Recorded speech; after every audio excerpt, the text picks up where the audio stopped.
Ok, vamos a hablar de búsqueda de materia oscura en el LHC. Y aquí el título debería decir realmente en ATLAS y CMS, que son dos de los experimentos en el LHC. Y para ser más precisos debería decir más ATLAS, porque como soy del experimento ATLAS, obviamente hay un sesgo hacia los resultados de ahí, pero usualmente pueden encontrar resultados similares en ambos experimentos. Trataré de remarcar un poco cuáles son las diferencias en algunos de los casos. Y un disclaimer, la mitad de mis slides podrán estar en inglés, porque hacer la traducción a veces no es sencillo, pero espero que sea aún así entendible.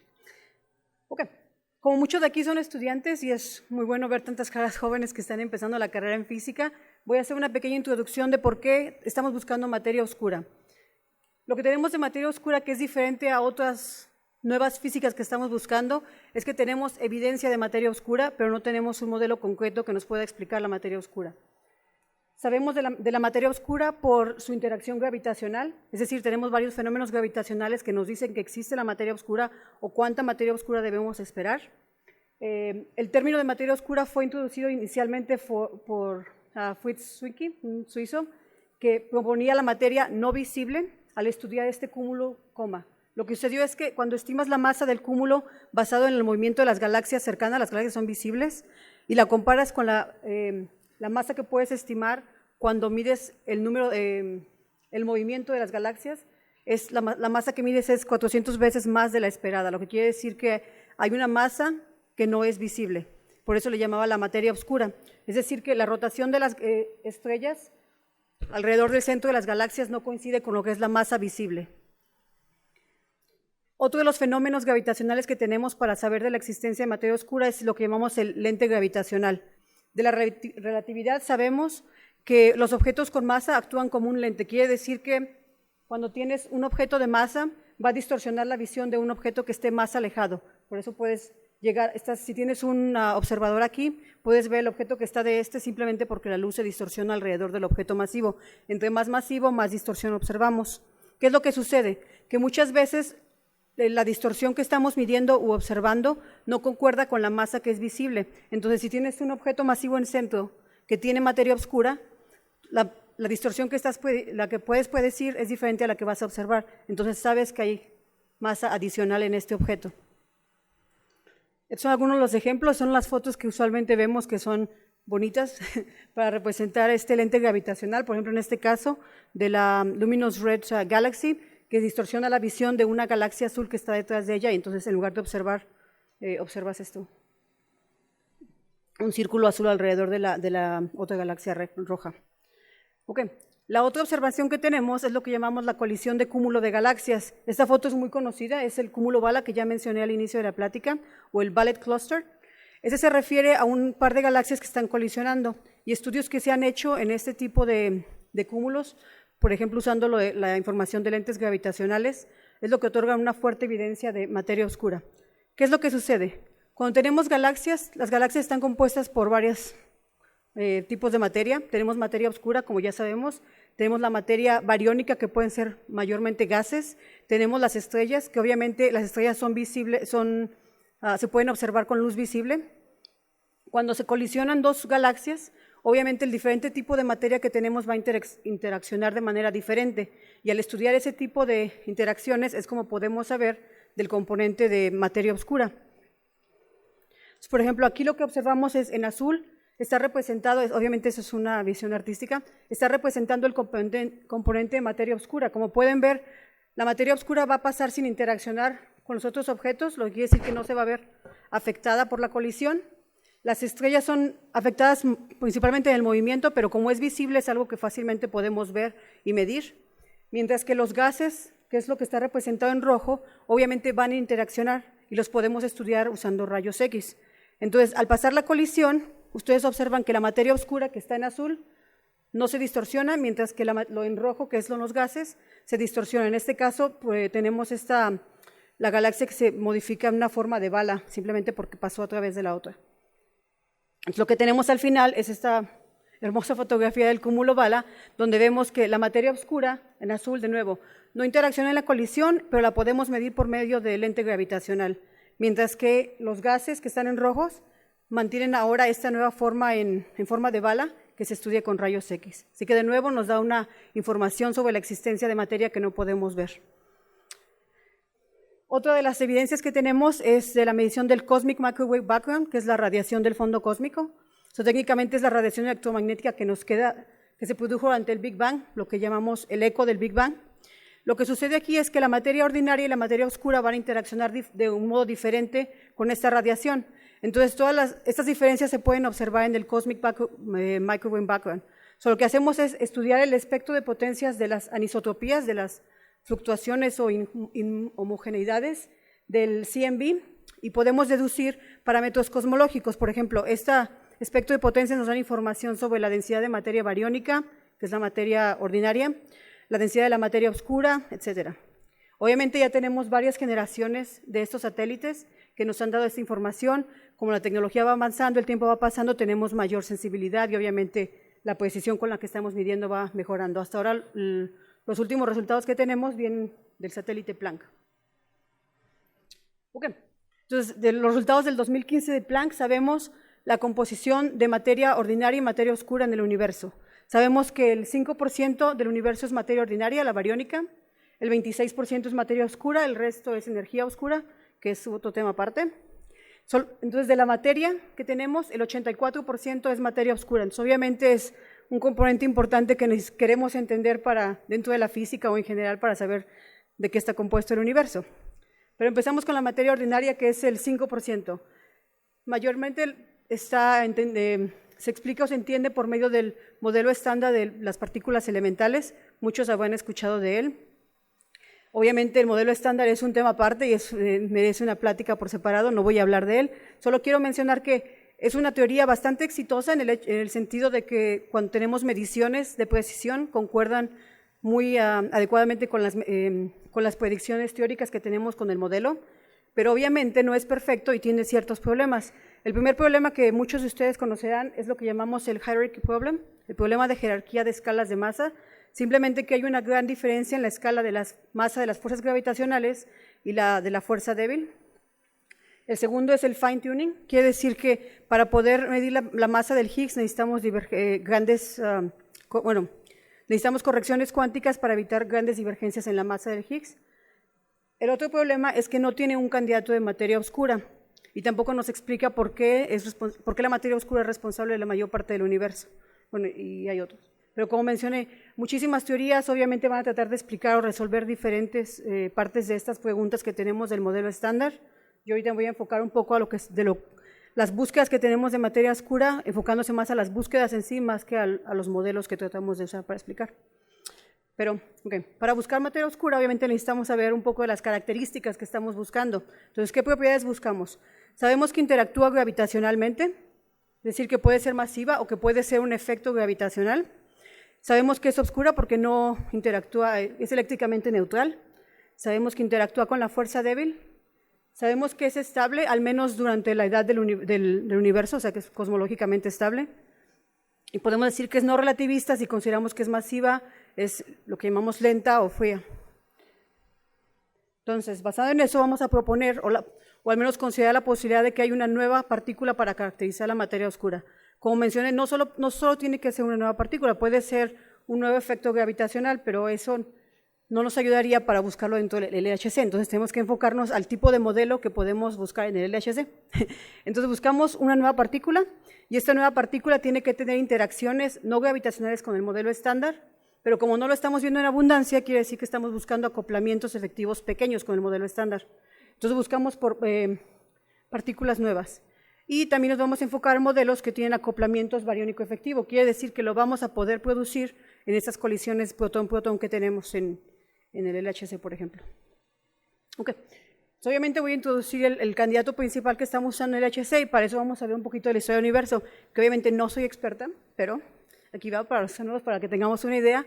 En esta dirección va la expansión del universo y lo que sucede es que al inicio del universo las partículas, ya sean del modelo estándar o las partículas de materia oscura, se encuentran en un equilibrio térmico, o sea que se aniquilan y se crean, pero a la medida que el universo se empieza a expandir y se empieza a enfriar, la cantidad de diferentes tipos de partículas empieza a congelarse. Esto es lo que llamamos el freeze out, y esto ocurre cuando las partículas ya no pueden encontrarse e interactuar, lo que quiere decir que ya no se aniquilan, ya no se crean. ¿Y qué sucede con los que llamamos el WIMP, el Weak Interacting Massive Particles? De nuevo, igual que las partículas se aniquilan manteniendo un equilibrio térmico al inicio del universo, y cuando se expande y se enfría, la producción de esas partículas empieza a decaer rápidamente, y en algún momento la cantidad de cuánto WIMPs tenemos en el universo se congela, es el freeze out, lo que quiere decir que la abundancia de materia oscura va a permanecer constante desde ese momento, y es lo que llamamos la relic density, la densidad relica. Quiere decir que sabemos cuánta materia oscura teníamos en ese momento cuando pasó el freeze out, y es la cantidad de materia oscura que esperamos medir ahora. La gran ventaja que tiene este candidato, los WIMPs, es que partículas de escala débil que interactúan con fuerza débil, los Weak Interactive Massive Particles, pueden producir exactamente la abundancia de materia oscura correcta que esperamos según las mediciones de los satélites que tenemos como WAMP. Entonces, los WIMPs se convierten en un candidato bastante interesante para búsquedas en colisionadores, y es el principal candidato que voy a estar discutiendo hoy. En colisionadores como el LHC, estos WIMPs se producen en pares, quiere decir que tienes dos partículas del modelo estándar interaccionando y esos van a producir un par de WIMPs, como se ve en esta dirección. Los WIMPs no van a interactuar con el detector, lo que quiere decir que lo que vamos a buscar son eventos con energía faltante alta, lo que llamamos el Missing Transverse Energy. Y obviamente si tu única topología que tienes en el evento es que no tienes energía, necesitas tener algún otro objeto que sea energético que tú puedas reconstruir para poder seleccionar los eventos. En este caso lo que hacemos entonces es, o el tipo de búsqueda más común, es buscar partículas de materia oscura que se producen en asociación con partículas del modelo estándar. Por ejemplo, un diagrama muy común es este, que tienes un gluón o un fotón o un bosón que se producen como initial state radiation, radiación del estado inicial, y se produce en asociación con el par de WIMPs. Y ese tipo de topología es exactamente lo que llamaban los mono-X o el MET+X. Obviamente, aparte de las búsquedas en colisionadores, tenemos otro tipo de búsquedas directas, que es cuando buscas que haya una nuclear recoil, y las indirectas, que es cuando buscas aniquilación de partículas de materia oscura a partículas del modelo estándar. Pero esos son otro tipo de experimentos y no voy a discutirlos hoy. Ok, obviamente, aparte de saber qué características buscamos, necesitamos introducir modelos que nos ayuden a poder definir nuestras búsquedas dentro de los experimentos. El tipo de modelo que introducimos puede tener diferentes características y obviamente lo que tenemos que hacer es buscar un modelo que, uno, que tengamos sensibilidad dentro del experimento y dos, que sea sensible en el sentido de que no introduzca ideas bastante locadas que sean muy imposibles o muy específicas. Entonces empezamos con algo más general, pero que le podemos ir menos completo, a algo más simplificado, pero al mismo tiempo tiene ciertas características específicas que nos ayudan a buscarlo, o a modelos más completos. Entonces, lo que hicimos justamente sigue más o menos el programa que tenemos en Atlas SMS. Al inicio de las corridas buscábamos o nos enfocábamos en algo un poco más general como son los Effective Field Theory, que simplemente defines un lagrangiano efectivo para modelar esta interacción. O sea, tú no sabes qué pasa aquí, pero sabes que terminan dos partículas de materia oscura y tienes un ISR que puede ser un gluón o un fotón o un bosón. El mayor problema que tiene este EFT es que la teoría solo es válida cuando la masa del cutoff es mucho mayor que la escala de energía presente en la reacción, lo que quiere decir que hay ciertos regímenes de energía en los que no es válido, y entonces hay ciertos caveats cuando empiezas a comparar los resultados con otros resultados de otros experimentos. Lo que hicimos para desde el 2015 fue empezar a introducir los Simplified Models. Esos son modelos, como llaman, simplificados. Aquí consideramos la producción de una partícula mediadora que tiene acoplamientos con las partículas del modelo estándar, así como las partículas de materia oscura. Obviamente tienes diferentes parámetros para este tipo de modelos, las masas del mediador, la masa de la materia oscura y los dos constantes de acoplamiento. Pero después de eso, una vez puedes empezar a complicarlo un poco y empezar a introducir modelos que son un poco menos simplificados. En este caso buscamos modelos que sean completos en V y obviamente tienen un mayor número de parámetros, lo que los hace un poco más complicados, pero al mismo tiempo pues tienen un poco más, están más apegados a la realidad, digamos. Okay. Y nada más para introducir un poco los modelos que voy a hablar después. Por ejemplo, la topología que mencionaba de mono-X o MET+X, tenemos modelos que usualmente son con mediadores S, y tenemos la producción de un par de partículas de materia oscura y el ISR, Y en este caso, cuando el ISR es un gluón que se reconstruye como un jet, la constante de acoplamiento es alfa S, lo que quiere decir que nos van a dar muchísimos eventos, y esto lo convierte el MET+X, uno de los análisis principales en la búsqueda de materia oscura en el LHC. Obviamente, si tenemos un fotón, la constante de acoplamiento va a ser alfa IM, entonces tenemos menos eventos. En el caso del Higgs, no podemos tener el Initial State Radiation, pero lo que tenemos es algunos modelos. Por ejemplo, el que tengo aquí es un modelo inspirado en el 2HDM, el Double Higgs Doublet Model, con un mediador Z'. En este caso, el Z' va a radiar decaer un bosón de Higgs y un pseudoescalar A, que es el del modelo 2HDM, y el pseudoescalar es el que va a decaer en el par de partículas de materia oscura. Okay. El profesor ya mencionó un poco la introducción de lo que es el LHC, espero que la mayoría esté familiar, solo tengo este slide. Es un colisionador de protón-protón que está situado en la frontera entre Ginebra y Francia, entre Suiza y Francia, tiene 27 kilómetros de circunferencia y hay más de 4 experimentos, pero los principales son los 4 que tengo aquí en la fotografía. Tenemos Atlas y CMS, que son los detectores general que simplemente están buscando nueva física. Tenemos ALICE, que estudia principalmente colisiones de ion-ion. Tenemos LHCb, que es para física de Bess. Y obviamente la energía de las colisiones ha cambiado un poco para acercarse más a la energía de diseño. Entonces, empezamos con 7 TeV en el 2010 y ahora desde el 2015 tenemos 13 TeV. Solo como ejemplo voy a presentar el experimento Atlas, como mencioné, es donde estoy trabajando. Obviamente lo que tenemos que tener diferentes tipos de tecnologías para detectar diferentes tipos de partículas. Por ejemplo, en el interior tenemos lo que llamamos los tracking detectors, que simplemente son detectores que nos ayudan a medir la trayectoria de las partículas cargadas. Después tenemos los 2 calorímetros, que es un calorímetro de liquid argon y un calorímetro centellador, que nos ayudan a medir energía electromagnética y hadrónica. Y al final, hasta en el exterior tenemos el espectrómetro de muones, que tiene diferentes tipos de tecnología y básicamente nos ayudan a primero medir con precisión las trayectorias de los muones, pero también para tener detectores para hacer el triggering, para seleccionar los eventos. Todos los resultados que tenemos se deben al gran desempeño que hemos tenido con la máquina del LHC, pero también a la eficiencia en la toma de datos de los detectores, no nada más desde las colisiones de 13 TeV, sino desde el inicio del 2010 o antes. Tan solo en el 2015 y el 2016 se grabaron alrededor de 40 inverse femtobarn y obviamente la eficiencia fue alrededor de 95%. Como pueden ver aquí, esta es una gráfica de cuánta luminosidad fue entregada a los detectores en los diferentes años, empezando el 2011 está en verde y el 2016 está en morado, y pueden ver que la pendiente, con qué tanta rapidez estamos acumulando, va aumentando, lo que quiere decir que realmente la eficiencia y el desempeño ha mejorado bastante en los últimos años. Y obviamente esta gráfica es lo que tenemos en el 2017, que aún no se han analizado los datos, pero aún seguimos acumulándolos. La otra cosa es que muchas veces olvidamos de hablar qué hay detrás de los análisis. Para poder hacer un análisis necesitamos reconstruir los objetos o poder hacer mediciones de ciertas variables.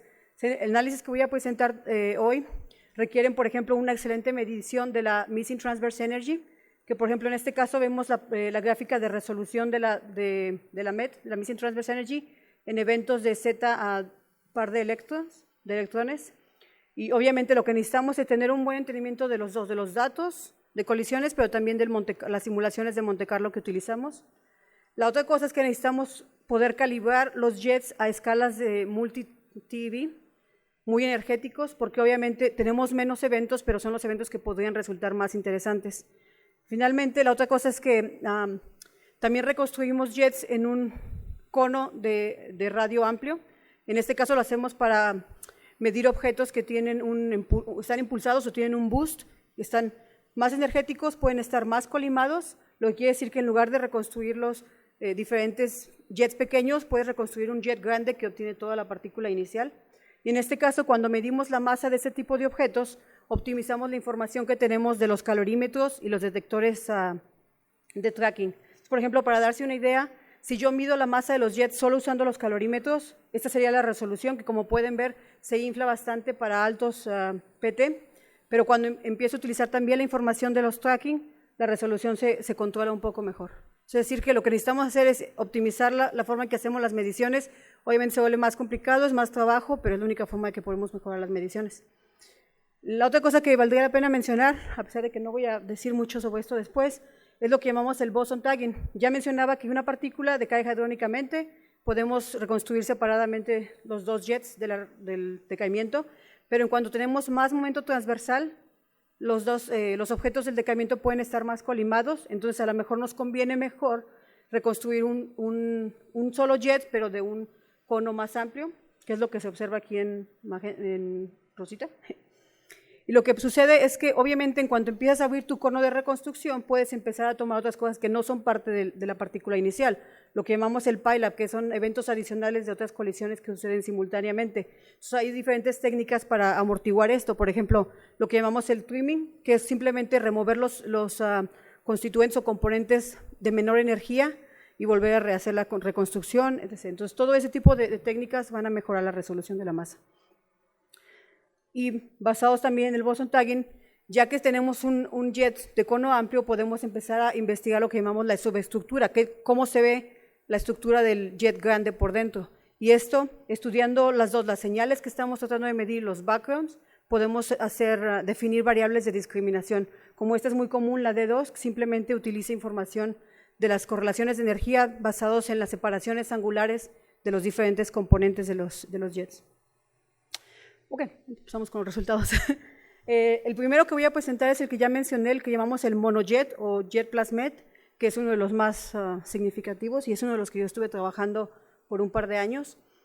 Lo que estamos buscando es un evento que tenga un jet de alta energía y obviamente cuando hacemos la reconstrucción del evento tenemos alta missing ET que está balanceando el evento. Lo que estamos buscando es algo así. Queremos un evento que tenga alta missing ET, que es arriba de 250 GeV. Este valor, obviamente si empezamos antes nos ayuda a tener un mayor rango de búsqueda, pero este valor está delimitado por el trigger. ¿Qué tantos datos podemos guardar? Lo que quiere decir que obviamente entre más eventos tenemos que poner cortes mucho más restringidos, más altos. Entonces empezamos en 250, buscamos también un jet que tenga una energía similar y buscamos que eventos que no tengan ningún tipo de leptones, muones, electrones. A veces también hay cortes para taos. En este caso, el background o el proceso del modelo estándar que vamos a estar aceptando principalmente es el de Z, que cae en neutrinos plus jets, y otros son como el bosón W, que cae a leptons plus jets, cuando los leptones están fuera de la aceptancia del detector o cuando simplemente no los reconstruimos adecuadamente por las ineficiencias que pudiéramos tener. La forma en que se modela es utilizamos una modelación de Monte Carlo que es a Next Leading Order en QCD y en ElectroWeek y utilizamos correcciones teóricas que están dadas en función del PT del bosón. Estas correcciones que puse aquí el paper son bastante interesantes porque de hecho fue un grupo de teóricos que la hizo después de que iniciamos una discusión con ellos y con los colegas de CMS para poder tener ese tipo de mediciones para este análisis en específico. ¿Por qué? Porque este análisis tiene tanta estadística que en algún momento no te preocupa tanto tu incertidumbre estadística, sino tu incertidumbre sistemática, y la mayor parte de esa puede ser de la teoría. Entonces, obviamente teníamos interés de que ellos producieran ese tipo de resultados. Una vez que tienes ya tu Monte Carlo corregido, lo que hacemos es normalizar los procesos en lo que llamamos regiones de control, que simplemente son regiones que están dominadas por el proceso que quieres normalizar, para que tengas una escala entre lo que tienes en Monte Carlo y lo que tienes en datos. Y después usas esa constante de normalización en tu región de señal. Una cosa es que, bueno, a lo mejor para las que no son muy familiares no es una pregunta tan clara, pero es muy importante para ese tipo de análisis, es que para el proceso de W y de Z plus jets usamos la misma constante de normalización. Y la razón por la que podemos hacer esto es porque nosotros estamos haciendo un fit que es dependiente del PT del bosón. Y la razón, lo que usamos como proxy o como variable en lugar del PT del bosón es lo que llamamos el missing transverse energy. Y lo podemos hacer así porque simplemente los leptones como el muón o electrón los sumamos como invisibles. Es decir, lo podemos reconstruir, pero después lo sumamos a la missing transverse energy. Entonces, cuando tú ves un proceso como el Z neutrinos plus jets y el W a muon neutrino plus jets, es el muón, es el neutrino. Si el muón lo tratas como invisible, al final de cuentas la missing ET es similar al bosón PT, al PT del bosón. Entonces, por ejemplo, ya nada más para enseñarles aquí un poco de las regiones de control que mencionaba. Por ejemplo, la primera está dominada por eventos que son de un W que decae a un muón y un neutrino. después W electroneutrino, Z a doble muón y una región para procesos de top background. En este caso, como pueden ver, ahí concuerdan los datos con el background que estamos esperando o que estamos estimando, al menos dentro de las incertidumbres que tenemos en nuestra medición. Entonces, de ahí obtenemos la normalización y después podemos ya ver la región donde esperamos ver la señal, que es esta. De nuevo, tenemos la distribución de la Missing Transverse Energy. Aquí en estas líneas que están continuas, espero que puedan verlas, son lo que esperamos ver de los procesos de materia oscura que estamos considerando, y obviamente esperamos tener una separación, sobre todo a mayor energía Missing ET. ¿Qué puedo comentar aquí? Supongo que el comentario principal es tenemos una incertidumbre del background que va del 2 al 5%. Esto es para este tipo de búsquedas es bastante pequeño. Y una parte de eso es obviamente la incertidumbre teórica que nos ayuda a estimar las diferencias que pudiéramos tener entre los procesos de W leptones o las Z leptones y obviamente el Z neutrinos que está en la región de señal. Si no encontramos ningún exceso, podemos ir a poner límites en el modelo que estábamos considerando. En este caso se hace en este plano que es en la masa de materia oscura contra la masa del mediador, un modelo que yo he presentado un par de slides. Ese tipo de diagrama que pueden ver aquí es la exclusión en negro, lo que sobramos. Dentro de aquí es donde se produce el mediador en on-shell y obviamente todo lo que está aquí es lo que está excluido por nuestro análisis. Después de esta línea acá es donde está en off-shell. Obviamente la cross-section va a decaer rápidamente cuando produces en off-shell. Y cuando vamos a masas de mediador muy altas, eventualmente el modelo converge en lo que teníamos en el EFT, el Effective Field Theory. Y en esta línea en roja es precisamente lo que medimos, el relic density que ya había mencionado, para estos valores de masa del mediador y de materia oscura. Obviamente este relic density que calculamos se calcula explícitamente para este modelo, entonces obviamente si tienes diferentes modelos, la relic density que calculas va a cambiar. Okay. Y esos fueron los resultados de Atlas, nada más quería mencionar las diferencias del resultado del CMS. Como pueden ver, tiene una estructura similar, estamos monitoreando o estudiando la distribución de la energía, de Missing Transverse Energy, y lo que tienen diferencia, también inician con eventos que tienen a Missing ET arriba de 250 y un jet arriba de 100 GeV, y la principal diferencia es que primero rechazan explícitamente eventos que pudieran ser Missing ET plus un bosón que decae hadrónicamente. Estos se seleccionan buscando un jet de cono amplio que tiene una masa consistente con la masa del W o la masa del Z. Y también en la lista de las regiones de control incluyen una que es de gamma plus jets. La otra diferencia es que en lugar de extraer un factor de normalización, un solo factor de normalización para toda la distribución de Missing ET, hacen factores de normalización en diferentes bins de Missing ET. Y de nuevo, los resultados se ven muy similares, ellos tienen un poco más de sensibilidad en la región de alta masa del mediador, precisamente por incluir esta control region que nos permite tener más eventos a más alta Missing ET. Okay. El siguiente análisis es el Missing ET plus Photon. Como ya mencioné, la gran diferencia es que tiene menos eventos que lo que tenemos en el Missing ET plus Jet, pero la estrategia que seguimos es muy similar, solamente que tenemos que considerar un fotón extra. El background dominante es el Z de neutrinos plus un fotón, pero del mismo modo todos los backgrounds que tenemos de bosón plus gamma plus jets se normaliza en las regiones de control, y en este caso, así como lo hacía CMS, hacemos factores de normalización que dependen del Missing ET, como pueden ver aquí en diferentes bins. De nuevo, los resultados nos dicen que no hay ningún exceso con respecto al modelo estándar, entonces ponemos límites. Como pueden ver, la gráfica se parece mucho a la de monojet, pero si comparan directamente los límites van a ver que son menos stringentes. Pero lo que es interesante de este modelo es que es sensible a un tipo de vértice que tiene un gamma-gamma y un chi-chi. Chi es el candidato a materia oscura. Para esto utilizamos todavía el EFT porque no tenemos un modelo simplificado que nos pueda modelar este vértice, pero es bastante interesante y, como digo, es único para este tipo de análisis. Y en este caso, como no observamos ningún exceso, ponemos límites en el Effective Mass Scale, que es el M-star, y como función de la masa de la materia oscura. Una cosa interesante es que ya había mencionado la limitación que tiene el EFT, que no es válido para altas energías, bueno, para altas transferencias de energía. Entonces, en este caso lo que hacemos es, utilizamos un método que se llama truncation, que básicamente significa que vas a eliminar los eventos que tengan una energía de colisión más allá de la masa de corte. Entonces el límite se recalcula. Obviamente esto depende del tamaño de los constantes de acoplamiento que tengamos en el modelo. Se calcula para diferentes constantes. Entre menor sea la constante, menor son nuestros límites. Obviamente esto no responde totalmente la pregunta del EFT, de la validad del EFT, pero nos ayuda a darnos una idea qué tanto se afecta.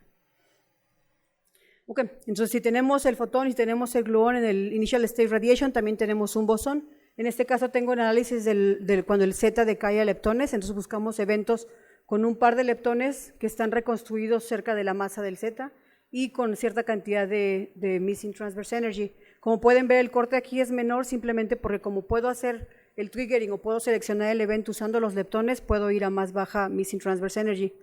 El mayor background que tenemos aquí es procesos de diboson, de dos zetas, uno decae a leptones y uno decae a neutrinos. Este se estima directamente de simulaciones Monte Carlo y entonces nuestra principal incertidumbre precisamente del modelo de este background.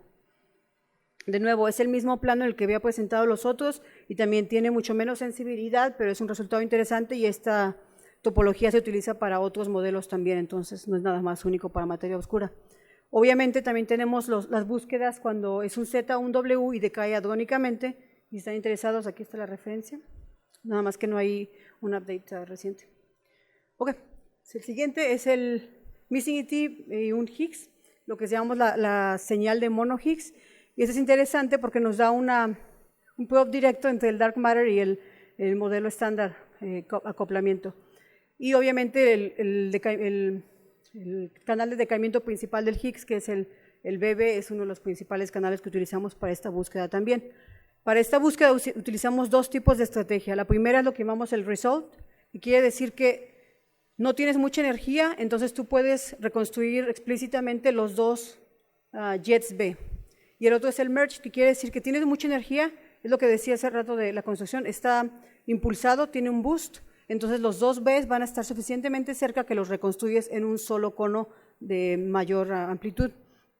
Por eso el resolve se enfoca en regiones con menor Missing Transverse Energy, mientras que el merged va para región de mayor Transverse Energy, y obviamente en el merge utilizamos lo que llamamos el Higgs tagging, que es lo que había mencionado al principio.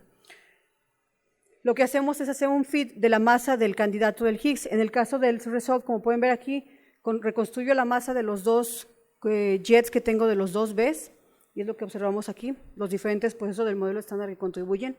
En el caso del merge, reconstruimos la masa del jet de amplio radio y obviamente hacemos una selección de la subestructura. Aquí tenemos los resultados. De nuevo, mostramos el Missing Transverse Energy en selecciones al tener al menos un BTAG o tener dos BTAG. Este tiene mayor sensibilidad y tenemos límites en el modelo que ya había presentado al inicio, que pueden ver que podemos excluir Z' hasta el 2.5 TeV. Obviamente, estos resultados dependen mucho de los otros factores que tenemos. Por ejemplo, solo consideramos una materia oscura que tiene una masa de 100 GeV, que es más o menos el rango donde tenemos mayor sensibilidad en el HCV. Y obviamente si tenemos MER plus Higgs que va a BB, tenemos el MER plus Higgs que gamma. No voy a entrar en detalles aquí para no pasar mucho tiempo, pero solamente como pueden imaginarse, en este caso estamos triggereando o seleccionando los eventos con los gamma, lo que quiere decir que podemos ir a más bajas Missing Transverse Energy, lo que quiere decir que cubres otro rango del espectro de energía que estás buscando. Se enfoca más a masas más bajas. Okay.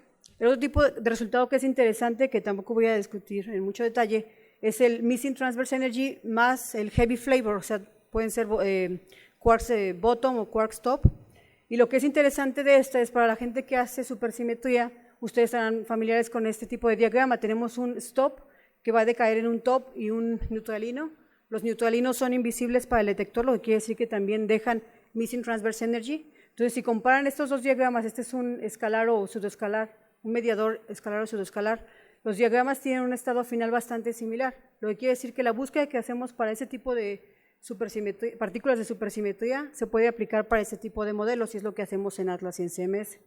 Aquí están los resultados de CMS. Este es específicamente para el estado final donde los top decaen leptónicamente, entonces tienes 2 leptones en el evento y obviamente de nuevo se interpretan esos resultados para búsquedas de materia oscura que son de un GB. Okay.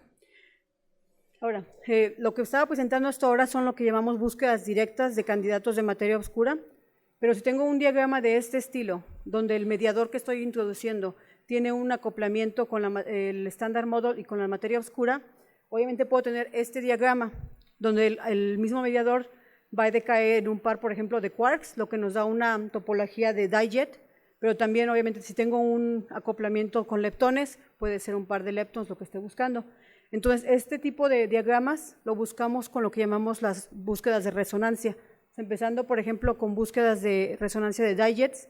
Este es un evento de los más nuevos, de los más energéticos que tenemos del 2016 en Atlas, que básicamente tienes 2 jets que tienen energía, creo que de arriba de 7 TeV, o la masa arriba de 7 TeV, perdón, la masa es arriba de 7 TeV, más o menos estos eventos. Lo que hacemos aquí es un análisis conceptualmente simple. Tú estás buscando simplemente eventos de 2 jets, obviamente tu selección va a estar dominada por todos los eventos que tenemos de QCD, que es un background bastante importante en colisionadores como el LHC. Empiezas con eventos que se seleccionan con el trigger de jets, que está, de nuevo, está determinado qué tan bajo podemos ir, es qué tantos datos podemos estar grabando. Empezamos con un PT arriba de 380 GB, lo que quiere decir que podemos estudiar masas invariantes del proceso de dye-jet, empezando más o menos en 1 TeV, que es relativamente alto. Lo que esperamos es que el background esté decayendo así suavemente, smooth, lo que quiere decir que voy a poder hacer un fit de estos eventos con esta función. Pero obviamente a medida que vamos incrementando los datos, empezamos a incrementar el rango del fit y el fit puede tener más probabilidades de no converger. Entonces lo que hacemos, introducimos esta nueva técnica que le llamamos el sliding window fit, que básicamente tomas diferentes rangos de la masa y haces el fit en ese rango, una ventana, y después mueves la ventana y vuelves a hacer el fit y al final combinas todos los fits en los subrangos de la masa que estás haciendo. Eso es obviamente mucho más flexible, te permite hacer fits con mayor datos y bueno, obviamente se hicieron muchos estudios para poder validar que hay linealidad entre lo que estamos, de la señal que pudiéramos estar midiendo. Son los resultados en rojo, en negro son los datos, específicamente cuántos eventos encontramos en esos bins de la masa invariante del sistema de dye-jets. En rojo está el fit que ya hicimos. Entonces, lo que hacemos es, corremos un algoritmo que se llama BAM Hunter, que básicamente lo que hace es comparar el fit, lo rojo, con los datos que estamos observando y está tratando de encontrar diferencias entre los dos, ya que si encuentra alguna diferencia, calcula la significancia para saber qué tan importante es o si solo es una observación de una fluctuación estadística, por ejemplo, que es lo que tenemos aquí en rojo. Como pueden ver, no hay nada que sea significativamente diferente, lo que quiere decir que no hay nueva física en este proceso, entonces podemos poner límites en las búsquedas de más allá del modelo estándar. Como mencioné, la otra búsqueda está limitada por el trigger, entonces lo que llamamos el high mass, pero obviamente también queremos estudiar las regiones de menor masa, por eso llamamos el low mass dye-jet search. En este caso tenemos que usar diferentes técnicas para evitar el problema del trigger. Una de ellas, que es de las más recientes que hizo CMS, es que buscamos que la resonancia, en este caso Z', que va a decaer en quarks, se produzca en asociación con un jet en ISR. Pero si el ISR es suficientemente energético, la resonancia se va a producir con un boost, con un impulso. Lo que quiere decir que, de nuevo, están colimados, lo podemos reconstruir en un solo jet de radio amplio. Y es lo que hacemos, reconstruimos la resonancia en un solo jet en lugar de 2 y seleccionamos los eventos con este jet de ISR. Esa es la masa que tienen, la masa de ese jet, de lo que llamamos el fat jet o el jet de radio amplio. Pueden ver, por ejemplo, aquí el pico, que está claramente donde está el bosón W y el WZ, y no hay ningún exceso sobre los modelos no resonantes que esperamos, los procesos no resonantes que esperamos del modelo estándar. Entonces podemos poner límites. En este caso, los límites que ponemos para el tipo de modelo Z' es en función de la masa del mediador, pero también en función del acoplamiento con la materia, con partículas del modelo estándar. Entonces, por ejemplo, aquí tenemos algunos resultados de Atlas, que usaban técnicas de también tener un ISR jet, pero sin tener ningún boost, sin tener ningún impulso, que todavía reconstruye los dos jets por separado. Y pueden ver que los resultados nos permitían poner límites hasta 200 GeV. Con esta técnica podemos ir hasta debajo de 50 GeV, lo cual es bastante impresionante. Obviamente hay otras técnicas que usamos en Atlas, en CMS, como lo que llamamos el Trigger Level Analysis, que básicamente hace el análisis al nivel de trigger sin guardar toda la información del evento. De ese modo puedes bajar el corte que usas para seleccionar los eventos sin tener que grabar toda la información. Y de nuevo, todo esto es muchísimo trabajo que va detrás para poder sobrellevar las limitaciones que tenemos experimentalmente. Okay. Y como ya mencioné, si tienes un acoplamiento a quarks, también puedes tener un acoplamiento de leptones, entonces también utilizamos las búsquedas de leptones, en este caso la más invariante de un par de electrones. La selección es también muy sencilla, buscas 2 leptones o 2 electrones que tengan una masa mayor a 80. Aquí tienes el pico de Duelgen, que es bastante común y nos sirve para más o menos modelar y ver que también estamos midiendo o estimando nuestro background. Los límites son los que pones aquí para diferentes modelos de Z' y nada más una observación de ese tipo de gráficas. Como pueden ver, a mayor masa los límites empiezan a hacerse más, se empiezan a debilitar, que sí que se empieza a hacer plano. Y eso simplemente es porque a mayor masa, obviamente la cross-section de la señal que estás midiendo empieza a decaer. Ok, solo me quedan 3 minutos. Pues nada más para mostrar un par de gráficas. Es lo que llamamos el combining. Vamos a combinar la información que tenemos de las búsquedas de resonancia y las búsquedas directas de materia oscura. De CMS, por ejemplo, aquí están los límites que tenemos de los high mass jets, die jets. Esta es de la baja masa. Aquí está de monojet y como pueden ver, solo para mostrarlo el de Atlas. Atlas también tiene algo similar. El caso de este hueco que observaban acá, nada más para que no crean que hay algo nuevo ahí, se puede cubrir con los resultados de 8 TeV. Obviamente, si vemos esta gráfica de materia oscura contra la masa del mediador, creemos que Diet ya está excluyendo todo y ya no hay que hacer nada. Pero, como mencioné, esto es un modelo simplificado, lo que quiere decir que nosotros definimos las constantes de acoplamiento que queríamos estudiar. Si yo cambio las constantes de acoplamiento, toda la big picture va a cambiar dramáticamente. Por ejemplo, si hago la constante de acoplamiento de quarks más pequeña, obviamente las exclusiones que tengo de mono-X y de Diet van a cambiar y van a decrecer. Y si incluyo una constante de acoplamiento a leptones, también tengo una exclusión bastante significativa de las búsquedas de dilepton. Si también reduzco esto, vuelvo a tener una mucho menos región excluida. Entonces, obviamente, cuando vean ese tipo de gráficas es muy importante concentrarse en qué constantes de acoplamiento estamos definiendo y cómo pueden cambiar lo que tenemos. Rápidamente, una comparación con las búsquedas directas. En este caso lo que hacemos es reinterpretar nuestros límites en términos del WIMP proton o WIMP nucleon scattering cross section. Y lo que vamos a hacer estos son experimentos, los otros que están aquí, son experimentos de búsqueda directa de materia oscura. Por ejemplo, cuando estamos buscando modelos que son dependientes del spin, tenemos mucho mejor sensibilidad que estos otros experimentos.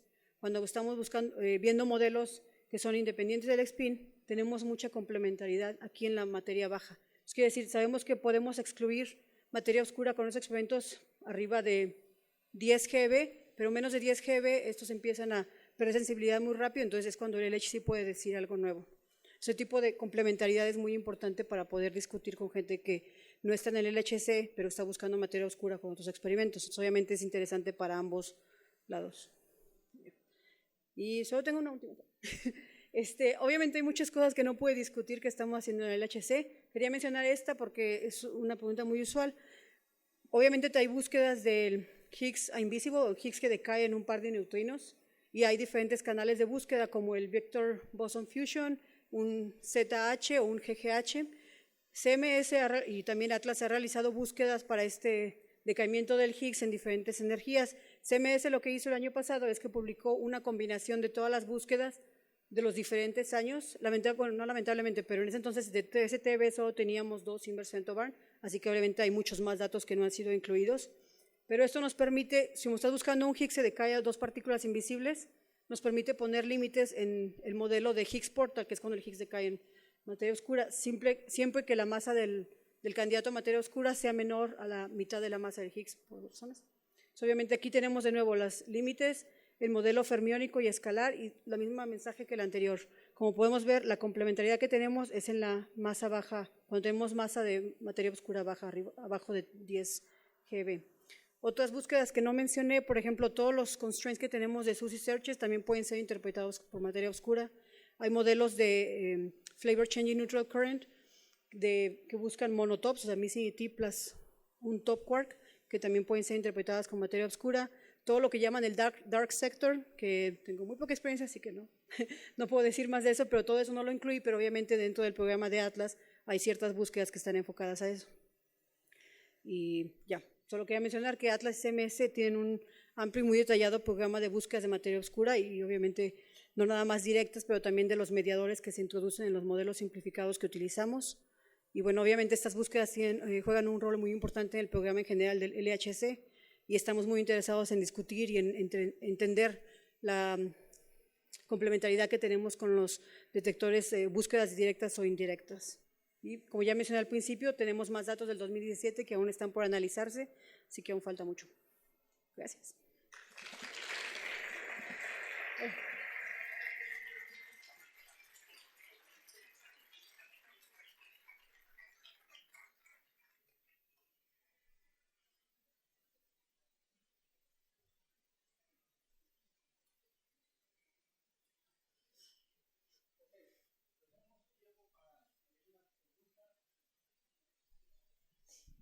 Sí, como pueden ver, es una búsqueda muy intensa de algo que no conocemos, estamos a oscuras realmente y pues tenemos que inventar y diseñar formas de encontrar física nueva. No sé si hay alguna pregunta o comentario sobre esta plática muy interesante. Por favor.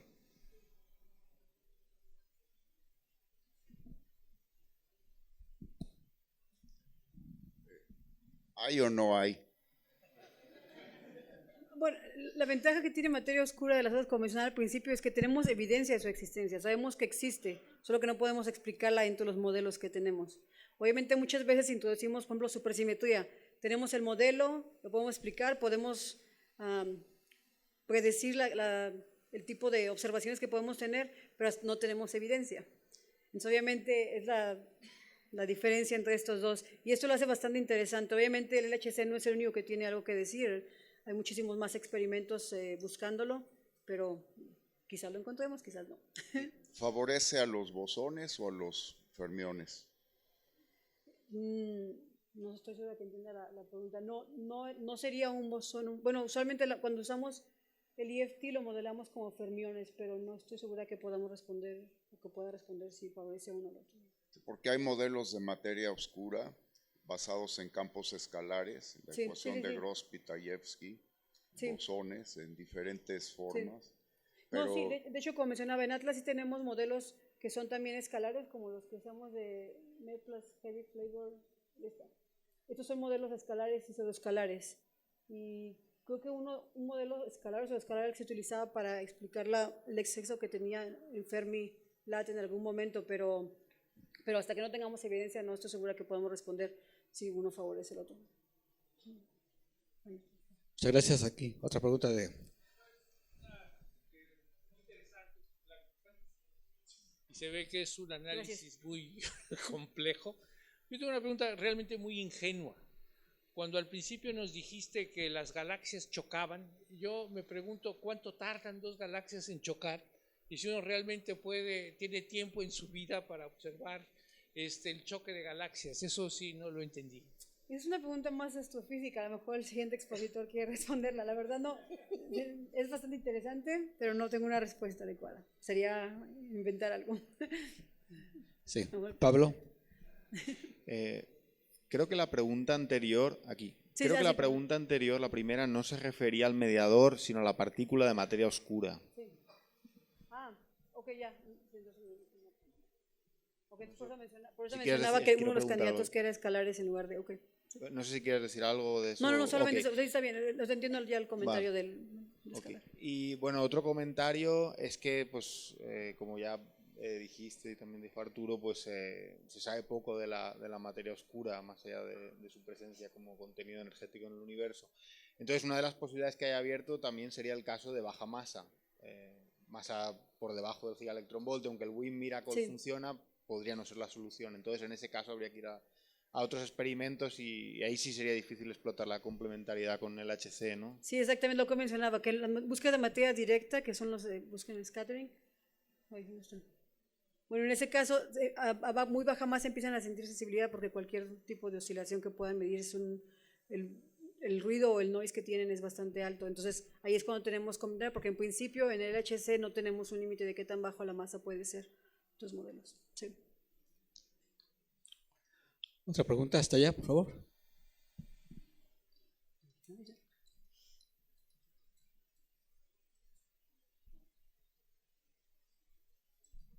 Cuando mencionabas el milagro de WIMP respecto a, creo que era la termalización de la materia oscura, ¿a qué clases o familias de partículas en común se refiere? ¿O qué tipo de interacción se está considerando para... No, nada más se refiere a que son partículas que son masivas y que interactúan con energía o fuerza débil. Okay. Pues el WIMP es solo esa clasificación que tienen, que son de masa a la escala electromagnética y que interactúa con la fuerza débil. Entonces, dentro de los WIMPs mismos hay un gran rango, un gran espectro de partículas candidatas que hemos considerado. A ver, otra pregunta aquí, por favor.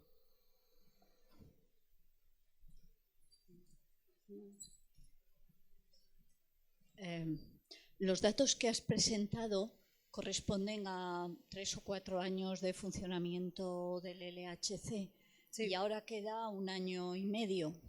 Entiendo que habéis analizado incluido el año 2016. 16, sí. Correcto. Y no sois capaces de poner ni límites en la masa ni límites en la interacción.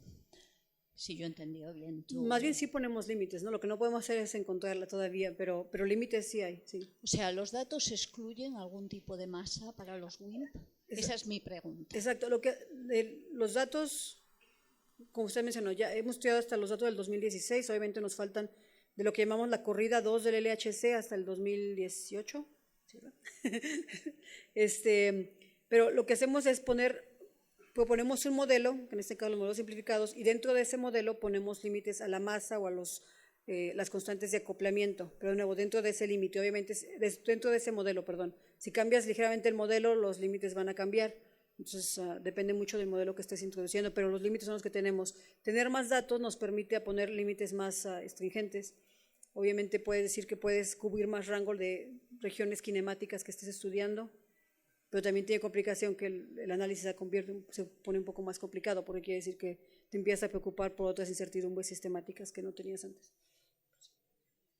La pregunta sigue siendo, ¿qué esperáis obtener en este primer run hasta el long shutdown? Porque evidentemente es un problema muy complejo, has presentado muchos canales, en cada uno de ellos vas a tener un límite de masa y un límite de acoplamiento. ¿Cuál es tu predicción? ¿Dónde crees que es la mejor manera de buscar?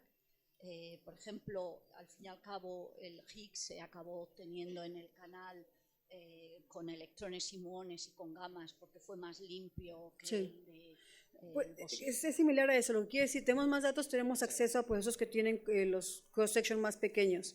Por ejemplo, el modelo que llamamos el flagship de búsqueda de materia oscura, que es el monojet, lo que va a pasar es que podemos ir a mayor missing transverse energy, pero en cuanto acumulemos más datos, qué tanto podemos alcanzar va a ser muy pequeño. Entonces lo que vamos a hacer es enfocarnos en los procesos que son un poco más difíciles. Por ejemplo, mencionaba la búsqueda del Higgs invisible, porque es bastante interesante. Aún no tenemos observación de ese decaimiento y nos pone límites, lo que llamamos el Higgs portal, que son bastante interesantes. Búsquedas como del mono Higgs, simplemente porque el Higgs es interesante. Si ahora lo hacemos con el Higgs decayendo a un par de Bs, ya lo podemos hacer el Higgs decayendo a un par de Zetas que tiene a 4 leptones. Entonces sí podemos empezar a incluir otro tipo de topologías. Y al mismo tiempo podemos empezar a introducir modelos que a lo mejor son más complicados, pero más realistas, digámoslo así, y al mismo tiempo tienen a lo mejor menor cross-section, y por eso no lo podemos mencionar ahora. Pero es muy difícil saber exactamente hasta dónde llegarán nuestros límites hasta que no tengamos los datos. Ok, vamos a tener que detener esta discusión muy interesante y agradezcamos a la doctora Cortés su espléndida plática. Y por parte de la Sociedad Mexicana de Física le entregamos un obsequio por parte de la universidad, por parte de la universidad, por parte de la universidad, por parte de la universidad, por parte de la universidad, por parte de la universidad, por parte